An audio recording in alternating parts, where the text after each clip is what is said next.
Hello fellow Marvel Snap Addicts. So today I'm going to be bringing you three of the best decks, I think the three best decks in the game right now, and these decks are really going to set the pace for the new meta game moving into the next season. So I'm Marsupial Lion, Matt from South Africa, and I'm going to bring you, this meta report of sorts with these three really strong decks. And let's start with the strongest deck possibly, and the deck that's currently rank 1, the deck that's really setting the pace. And that's Nimrod, or Nimrod Phoenix Force. It really relies on these two cards. So Nimrod here, when you destroy it, you make a copy, you keep destroying it, you buff it with Shuri or Phoenix Force, you revive one of your cards, and you keep moving it, so that really synergizes well with multiple mana especially, because you keep making copies of it. So this deck is just, it's really consistent, it's really strong, and it's really popular right now at the really top level. So Pogi Bonzi recently got rank 1 of it. He crushed me in an A cubo of the Chang-Chi, so that convinced me that this is really the top edition. It's a really good card. And what is this deck trying to do? Well, it's trying to leverage the power of one of two big combos. So the first is to play multiple man, or sometimes Human Torch, but really multiple man is plan A. You play this card, you destroy this card of Nico, you can draw a card and get it destroyed if you play this on turn 1 if you're really lucky. You can destroy it with Carnage, Venom, Deathlock. Once you've destroyed it on turn 4, you play Phoenix Force, then you have a multiple man, you can move around freely and just make lots of 8s. You make 4 8s all over the board, and then your opponent can't beat that and they lose. The other combo is to play Shuri and just play a Nimrod into the Shuri. And once you have a 5/12 Nimrod, and you eat it with Venom, you eat it with Carnage, you eat it with Deathlock multiple times, so you eat it on one lane, and then you move to another lane, then you eat it on the other lane. You can just flood the boards of Nimrods, and that's pretty strong. Phoenix Force, very strong. And this deck can generate upwards of, I'd say 20-something points, 30-something points, depends on the draw. Yeah, in multiple lanes, so very, very dangerous deck. And yeah, it's really a deck that is going to test you in some ways. So I don't think it's as hard to play as people say it is once you understand these key synergies, like just playing multiple man, eating it, bringing it back, playing Shuri, playing Nimrod, eating it. The deck isn't it isn't as complicated as it seems. Basically, you're going to have draws where, the deck doesn't function, and in those games, you're going to figure that out, and you're going to retreat if your opponent snaps you, unless you think you could draw the other piece. So your opponent snaps, you have the Shuri in hand, maybe you want to stay until you see the Nimrod, maybe not. It depends on the board situation and how lucky you feel, I guess.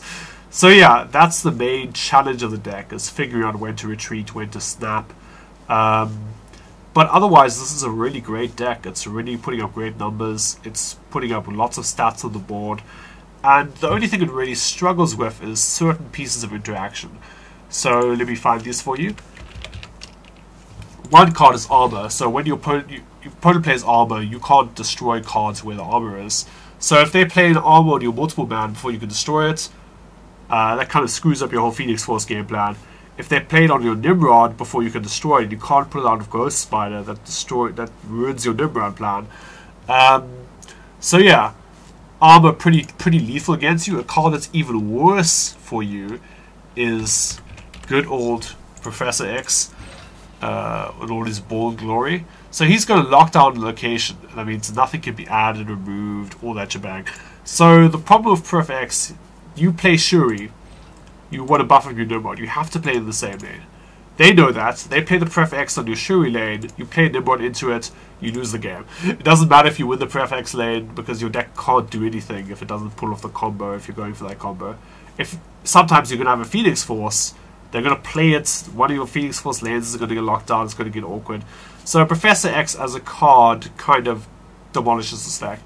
And if you're seeing a lot of Professor X for some reason, I don't know, people are playing Lockdown, they shouldn't be, but people are playing decks that play Professor X, you might want to switch off this. But otherwise, strong deck.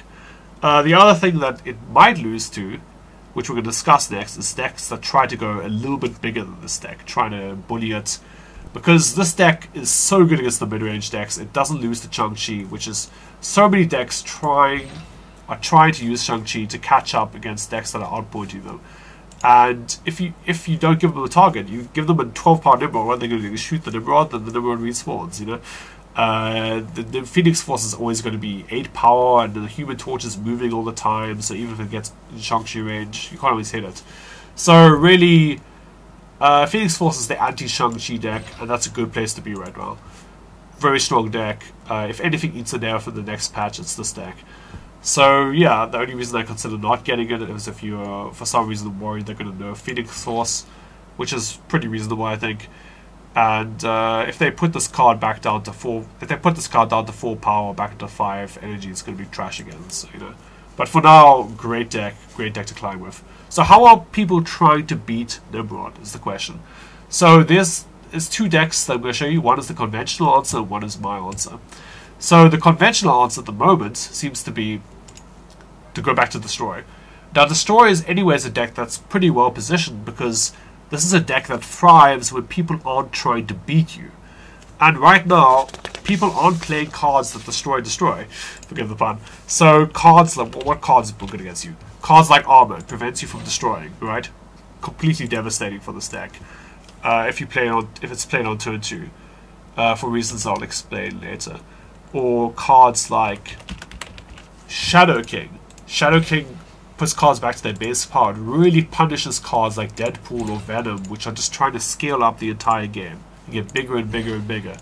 So, also obviously, there's the Meta Tyrant himself, Shang-Chi. This card will punish you now and then. It's beatable though, and there are certain positions where even if they get a fat Shang-Chi, it just scales up your null, and you can play a null and then Armor Zola and avoid the Shang-Chi.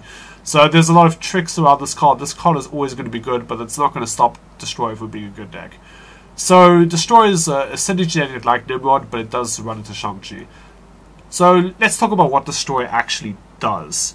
So your main game plan is to play a card that benefits from being eaten a lot, like Deadpool gets bigger and bigger.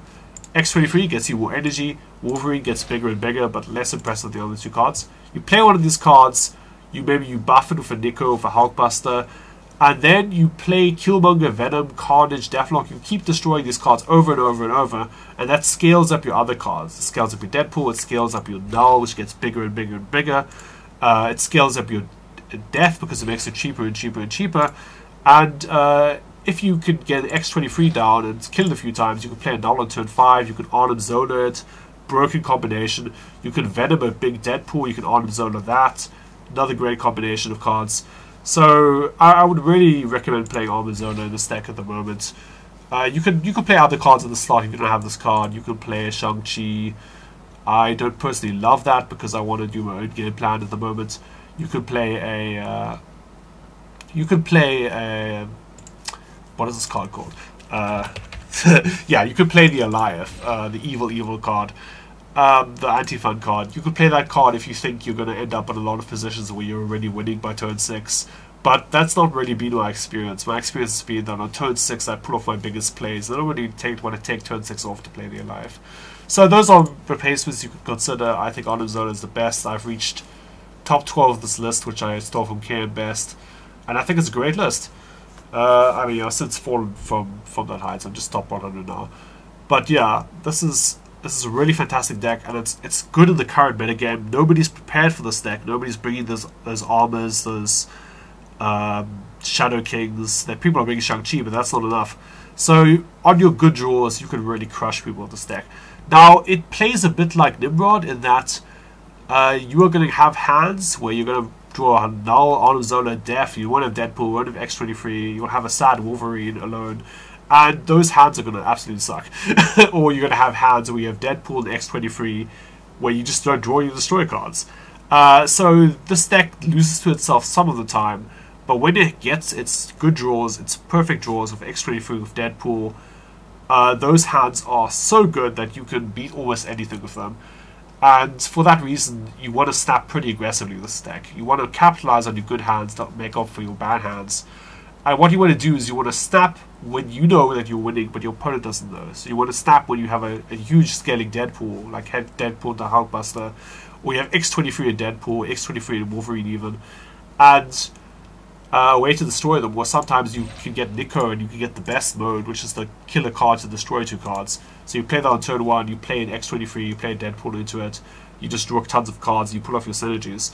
So those hands you really have to snap in this deck. You have to be brave and bold, and for that reason, this is not always the deck for people who are timid snappers. And even I noticed when I was playing in high infinite, I was becoming more conservative because I didn't want to lose ranks. And then I was like, am I really playing optimally here, you know? So this is a deck that really rewards courage. It rewards you snapping on turn 1 or 2 or 3, and when you've kind of figured it out, and your opponent doesn't know yet that you're going to win, and they don't know what your deck you're playing even, and you can really get them for 2 cubes. And sometimes people will go to the end of the game for 4 cubes, you will get them, and sometimes they'll go for 8 cubes because they don't understand how powerful this deck is in the end game. So yeah, this is it's a pretty risky deck to play because it loses to some cards, and it has those hands where you think you're going to win, you're likely to win, but you just don't get the cards you need. So this is not a deck for the faint of heart. It's a very gambly deck, but it's a really good deck. And it's really good right now because it goes over the top of Nimrod.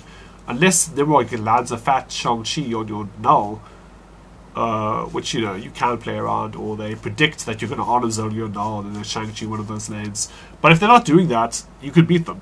And that's a really good place to be right now. So destroy one of the top decks, a deck that a lot of good players are playing, and nobody except the really creme de la creme players are going to be able to pick you apart properly. So yeah, I would highly recommend this deck, especially at lower ranks where people are going to be playing like Silver Surfer nonsense. They're going to be playing decks without the proper interaction. They're going to be playing bad builds of Thanos, and you can just sort of farm them. So yeah, Destroy, great deck at the moment. And I should say as well, with Destroy, Nimrod is also destroying cards, so your Null's going to get big off their cards. So, you know, if they're going to play a Nimrod plan, you're going to benefit from that in a way. So yeah, then the third deck I can recommend, which I think, I mean, it's hard to call the evil deck, the Thanos deck, underrated, because everyone knows it's good. But I think people are not quite understanding how to build it properly. Or at least that's my personal opinion. So, what is this deck trying to do? It's trying to play really powerful cards backed up by the best 1-drops in the game. So Thanos gives you a lot of Infinity Stones in your deck at the start, and as long as you draw these stones, you're going to have a great game plan. So Time Stone and Mind Stone were recently nerfed, but they're still amazing. They draw you cards, they reduce the energy you have to pay for stuff in the case of the Time Stone, and because all your stones are so good, Mind Stone is amazing because it gets you 2 stones out of your deck, it thins your deck, and you're suddenly playing all these amazing cards. Like, this is probably the worst one, but if you play all of the stones, you get Thanos plus 10, and then a 620 is ridiculous, right? This card it lets you move a card over, so it lets you avoid being clogged up, lets you manipulate your cards a bit, keep your opponent guessing, draws you a card. So valuable. This draws you a card, transforms the location. You can use this to completely axe people who are going for some sort of magic plan. You can surprise them on turn 6, turn the magic location into a normal location. The game ends before they get to do their thing. Really potent, draws a card, this draws a card, this draws cards. So all of these stones are really powerful. This one is a 1/5, but better. That's also really good. So all of these stones are really powerful. They draw you cards and they get you to do good stuff. So as long as you're drawing stones, this deck is playing the mid-range game plan. It's playing a sort of good stuff game plan, but better than everyone else. So the other cards in the deck, there's Hope, very integral to this deck. She gets you a lot of energy. There's Cull Obsidian, which is just a big dude. As long as you have a stone somewhere, you can just play him on the stone location. There's Vision. You can move this around. Pretty unpredictable card. Pretty good against the non-combo decks. And then there's Mockingbird. Now this card is broken. It's not been nerfed. They nerfed Thanos a bit, which made this card seem a bit worse, but it's still broken in Thanos. I don't know why they printed this card when there's Infinity Stones in the game. But like, if you can play a 0 mana 9 power, that's ridiculous. And this really helps you leverage your power against those other mid-range decks. A lot of mid-range decks are playing Mobius, but the thing is, Mobius only comes down to turn 3, and sometimes with the really good draws, you can just play Mockingbird on turn 3. So yeah, if they don't have Mobius, this card rocks. Then there's Blob, who you can afford to play because you don't have... Yeah, you don't have that few cards in your deck. You have a ton of big cards in your deck. You have Thanos in your deck, Vision, whatever. And you can just play this huge lane winner, which could be 15 points or more, which is kind of ridiculous. And then there is the tech cards. I mean, Thanos, obviously, you're playing for the stones. He's just a big dude. But these... You can consider playing Jeff, right? But I'm playing Armor because I want to beat up on the other two top decks, which are Destroy and Phoenix Force. And both of those decks need to destroy stuff. And even other decks, like Mr. Negative, are trying to destroy stuff as well. So if you can lock them out on turn 2, they play a multiple man, you play the Armor, they can't kill the multiple man, they can't bring it back with Phoenix Force. It's just a fiasco. If you play against Destroy, they play their 1-drops, they're trying to destroy them on turn 3, you play an Armor, you just win the game immediately. You can snap on that. So, this is a really good tech card right now. It's not great in the other matchups, but like, it's not too embarrassing. I mean, I would rather have a Jeff in the other matchups, but like, I can't crowbar Jeff into this list. And also, I'm waiting for Jeff to come out on the spotlight occasions. They'll happen in 2 weeks, and then I don't have to spend 600 tokens on that card. So yeah, Psylocke is a must, I think, in these decks. It's very hard to cut her, because sometimes you just have a game where you just have to play a Blob into your life, and if you can't do that, if you don't have your hope, you know, it's kind of tough.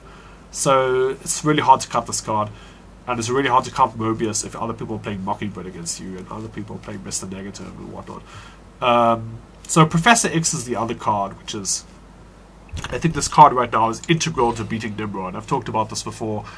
If you cannot stop the Nimrod deck from doing its thing, or the Phoenix Force deck from doing its thing, or the Destroy deck sometimes for doing its thing, it's pretty good against Destroy because you can sort of predict where they're going to play their cards, you know, unless they roll a Wolverine over. So Professor X kind of counters the meta at the moment, and it's a card that's been good in Thanos before, but people are kind of moving away from it because the Thanos mirror was so prevalent, because Thanos was the only good deck, and there was kind of this card, but nothing else was reasonable. But thankfully Thanos has been nerfed, so Professor X was sort of a card that people were kind of cutting because they wanted to beat Thanos with their Thanos decks, but now that's not really a concern anymore because, you know, the deck is more balanced. So you can play Professor X, you can own these combo decks, you can sometimes outskill people with this card, you can sometimes you'll lose your games, right? This is a very risky card to play, but like, you know, if you lock down a lane for Professor X, you're winning that lane, you play a lie off then, and then there's no way you can lose. So, a really potent card, a really swingy card. And another thing about this deck, which is so dangerous, is that you're playing Alioth and Shang-Chi. And if you have an Alioth, and you're ahead, you win. And if you have a Shang-Chi and you're behind, you win. So you win in both cases, and your opponent doesn't know which you have. So if they're trying to outpoint you and beat you on initiative so you can't play Alioth, you get them with Shang-Chi. And if they're trying to pull back, possibly beat your Shang-Chi with misdirection, and you don't have initiative so you can't own the turn 6 players of Shang-Chi, then you beat them with Alioth. So, really potent combination of cards. It's almost impossible to play around both of them. So, I think as people start realizing that Professor X is kind of owning the top decks, I think they'll pivot back to this, and Thanos will sort of... I'm not sure if it will reclaim its spot as the absolute meta tyrant, but people understand that it's quite strong right now. And people are already playing this deck quite a lot, so, you know, I don't know if it'll be as good as a week ago when this was dominating the game and it was awful to play against. But yeah, it's still a very potent deck. It really represents the sort of balance, tech strategy, the deck that's not so heavy on synergies, but more heavy on playing good cards and trying to beat what your opponent is doing with your techie cards. So yeah, this is currently, if you can call Thanos fair, it's the fair deck of choice for me. So those are the top 3 decks. There's Nimrod, the Nim God, just crushing a high legend, currently taking the #1 spot, played by Pogi Bonzi. Yeah, I think it's Pogi Bonzi. And there's Destroy, which is trying to capitalize on Nimrod, which is also very good right now because people aren't playing tech cards against it. And there's this sort of weird build of Thanos that I've cooked up, which I've been doing pretty well with, which is trying to catch these decks out. And those are the decks I really look at. I mean, there are a couple of options if you don't want to play these decks, but I didn't include them on the list for a couple of reasons. Firstly, I didn't really test them that much, so I don't really have good lists to give you. And I don't think they're as good as these decks. So there are people who are trying to beat Nimrod and Destroy by going even taller. So there is... why am I struggling to? Yeah, there is this card, Mr. Negative. And this card can do some ridiculous stuff if you draw it on curve. And you can play a null, you can Arnim Zola null and just make ridiculous boards against Destroy, who is trying to do the same thing to you. But you have the cost reduction with Mr. Negative. The problem with this deck, even though in theory it can go over the top of these two combo decks, is that it folds completely to Mobius. You play Mr. Negative, and then your cards cost the same amount again. And you've kind of messed yourself up for no reason. So yeah, and Mobius is still a very popular card. It's possibly... It might decline as decks that it goes into start declining because they can't beat the combo decks. But I think Thanos is still going to be good, and as long as Thanos is good, they'll play Mobius because they need to beat the Mockingbird and the Mirror. So Mobius is just going to own you. So Mr. Negative, it's a very risky choice right now. I've seen it work. I've seen top players make it work. But you do run the risk of being owned by Mobius. So there's other things that might go over the top of these two combo decks. There is the Iron Man Living Tribunal deck. So this deck tries to play Iron Man, double your power, then you play what is that card called? Onslaught. Yeah, you play the Onslaught, which doubles this effect, which means you double your power, which is 4 times, and then you play Tribunal, Living Tribunal here. And this card will split your power, so you make this huge lane of Iron Man, you split the power, and you sort of farm these decks that are trying to go bigger than you when you go the biggest. The problem with this deck is that Living Tribunal just loses to itself a lot. It's very inconsistent, it has really awkward draws, and people might snap you, and you have this terrible hand, and you wonder if you stay in. And then people who are really good might just look at your hand and say, well, I can't beat this, I'm just going to leave. And then you can't AQ people. So yeah, this is also, I mean, nobody's playing the card Enchantress right now, but Enchantress removes all ongoings. Your entire deck is based on ongoing, and Enchantress just completely wrecks this deck as well. So now and then you'll be AQ'd by Enchantress, which is not all that pleasant. So yeah, I'm skeptical that Living Tribunal is going to dominate the meta. You can play it, but I don't think it's consistent enough to really own people with it. So there's the last deck I'd like to discuss. That's basically the Debris deck. It plays Debris to put rocks in your opponent's locations. It plays the cards that switch sides, the goblins, and it's going to play Cannonball, which punishes you for having a full board.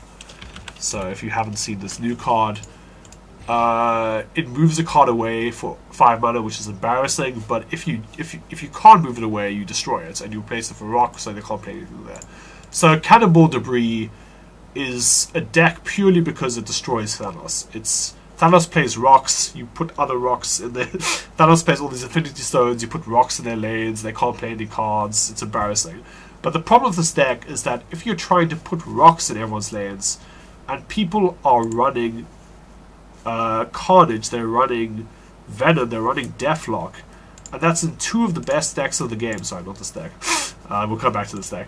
If they're playing these cards in some of the best decks of the game, you're just going to get completely manhandled by 2 of the strongest decks in the game. So I think Cannonball is kind of more of a meme than a dream at the moment. You should only play it if you're facing like more than 50% Thanos and you really want to farm that matchup, or you really hate Thanos and you want to stick it to me on the ladder. But yeah, otherwise I would steer clear of that deck. And the last deck I want to talk about is Chivalry.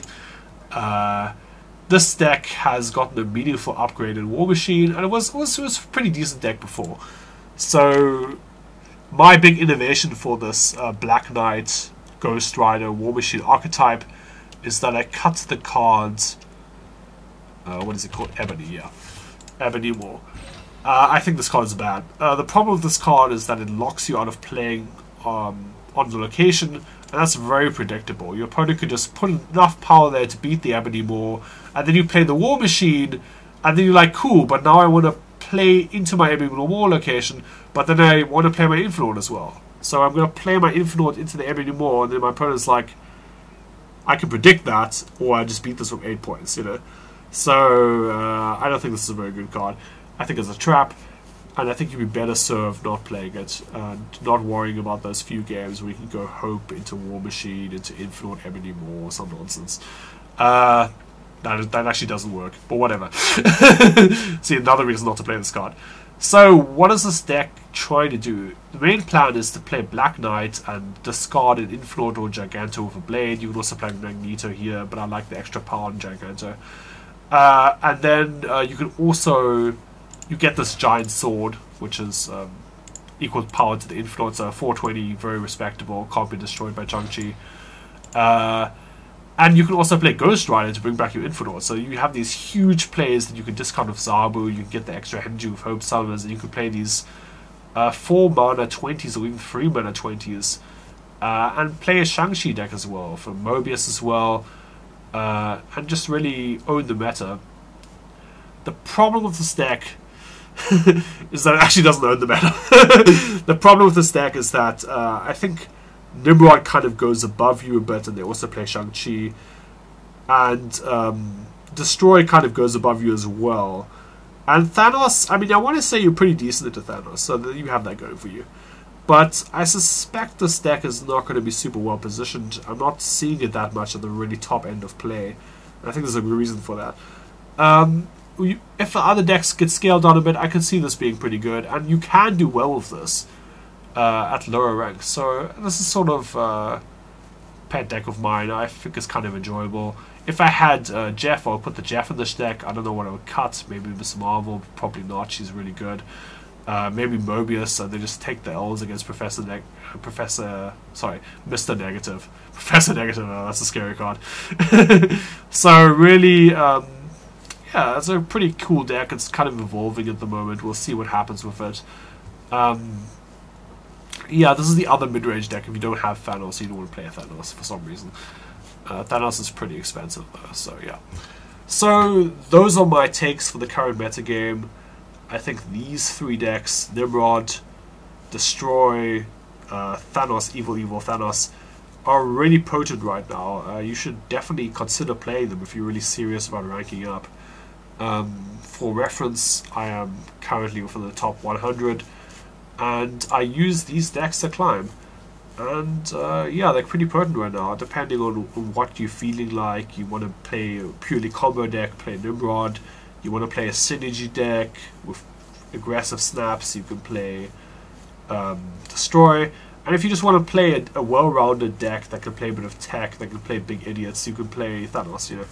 So it's pretty well balanced right now. We'll see what happens with the metagame. It's possible Nimrod turns out to be even better than I thought and starts pushing decks towards being really greedy, and then we see something like a tech deck like Cero or some nonsense come back and punish those decks. We'll see. But for now, these are, I think, the best decks in the game, and these are the decks that you should consider laddering with if you want to push for high legendary or high infinite, my bad. So, please let me know if you enjoyed this content, if you want me to make more content, and generally if you're looking for strategic advice for this really interesting and dynamic card game that's currently destroying my life. So, all the best, and I hope you have a nice time being addicted to Marvel Snap.